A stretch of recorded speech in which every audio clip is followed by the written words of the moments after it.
दोस्तों नमस्कार। मैं doctor Durga Shankar Shukla make health India channel में आपका स्वागत करता हूं। दोस्तों ईपी बोर्ड की परीक्षाएं शुरू हो गई हैं। आइए जानते हैं कैसे एग्ज़ाम को चुटकियों में पास करें। आपको इसको जानने के लिए आपके अंदर कुछ क्वालिटियां होनी जरूरी हैं, जैसे टाइम मैनेजमेंट होना चाहिए, एक प्रॉपर टाइम टेबल होना चाहिए, डिसिप्लिन में रह के पढ़ाई करनी है, हार्ड वर्क करना है और अपने आप को साइंटिफिक फीडबैक के तहत काम करना है और एक मेंटरशिप लेनी है। जैसे मान लीजिए हमारे दिमाग में क्वेश्चन आएगा 90% मार्क्स कैसे लाएं, कुछ याद ही नहीं हो रहा है।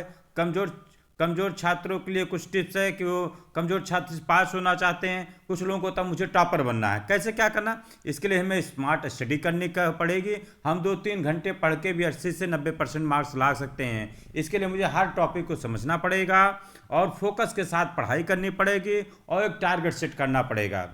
टारगेट सेट करने मतलब क्या, एक प्लानिंग बनानी पड़ेगी। हमें एक प्लानिंग तैयार करना है। फिर प्लानिंग के साथ साथ हमें उसका साइंटिफिक फीडबैक, हमें बार बार उसको साइंटिफिक फीडबैक में क्या होता है, हमें अपना टेस्ट करते रहना, रिवीजन करते रहना हर चीज़ों का कि हमें याद हो रहा है कि नहीं, रहा जो भूल रहा है उसको तुरंत पढ़ना है। उसके बाद फिर उसके बाद क्या होता है, मेंटरशिप लेनी है हमको। और मेंटरशिप क्या, हमें अपने एक सीनियर जो उस लाइन से गुजरा हो उसकी सलाह के अनुसार पढ़ाई करना है। कोई दिक्कत हो रही है तो तुरंत पूछना है। फिर उसके बाद क्या करना है, हमें डिसिप्लिन में रखे। हमें पढ़ाई के फ्लो को कम नहीं करना, डिसिप्लिन पढ़ाई करनी है। ये नहीं कि 1 घंटा पढ़ा फिर 4 घंटे आराम कर रहे हैं। हमें प्रॉपर वे में पढ़ना, डिसिप्लिन में रहते हुए पढ़ाई करना। हर समय 8 से 10 घंटे 12 घंटे जितना भी पढ़ाई कर सकते हैं, डिसिप्लिन में रहते हुए पढ़ाई करते रेगुलर करते रहिए। अब कैसे करें, 3 स्टेज की लर्निंग होती है। नंबर क्या होता है, प्री रीडिंग। सबसे पहले हम किताब, मान लीजिए किसी मैथ का पेपर, पूरे मैथ में हमने जो पूरे साल पढ़ा हुआ है उसको तुरंत खट खट खट मुझसे एक टाइम टेबल सेट कर लीजिए। मतलब मैं 4 घंटे में पूछा रिवाइज कर लेना है। और जहाँ उसके बाद क्या करना है, फिर दोबारा पढ़ते उसको हाईलाइट करते जाना। जो मेन पहले भी हाईलाइट कर चुके हैं, फिर जल्दी जल्दी से जो मेन क्वेश्चन जहाँ जहाँ आप भूल रहे हैं उसको हाईलाइट करते रहना। फिर क्या, नोट्स बना लेना। जो भी आइडिया कैप्चर किए हो उसका एक प्रॉपर शॉर्ट, बिल्कुल शॉर्ट नोट। अगर 250 पन्ने की किताब आप पढ़े हैं तो 2-2.5 पन्ने में नोट्स बनाने हैं, उसको पूरा समराइज कर लेना है। मान लीजिए कोई क्वेश्चन ऐसा आता है कि जो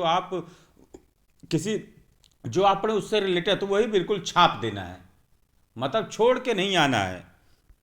फिर क्या, और पढ़ाई करने के साथ साथ कैसे पढ़ाई करें, स्पेसिंग देके। मतलब स्पेसिंग क्या मतलब, मान लो कुछ देर हमने न्यूमेरिकल लगा लिए, कुछ डेरिवेशन के लगा लिए, कुछ थ्योरी लगा लिए, कुछ एग्जाम्पल लगा लिए, कुछ एक्सरसाइज लगा लिए, और इन सब चीज़ों के बीच में 5-5, 10-10 मिनट का गैप रखना है। मान लो थ्योरी लगाया, फिर 10 मिनट का ब्रेन को गैप दिया, फिर उसके बाद डेरिवेशन देखा, फिर 10 मिनट का ब्रेक दिया। इससे माइंड बिल्कुल स्वस्थ रहता और आपका फ्लो, रीडिंग का फ्लो बना रहेगा।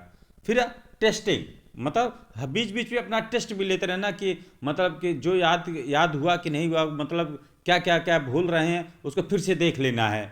मतलब हर समय टेस्ट करते जाना है। और इंटरलिव में क्या करना, एक चीज़ें नहीं पढ़नी है। मतलब जैसे थ्योरी ही पढ़ रहे हैं तो थ्योरी ही पे लगे हुए हैं, थ्योरी ही पढ़ रहे हैं।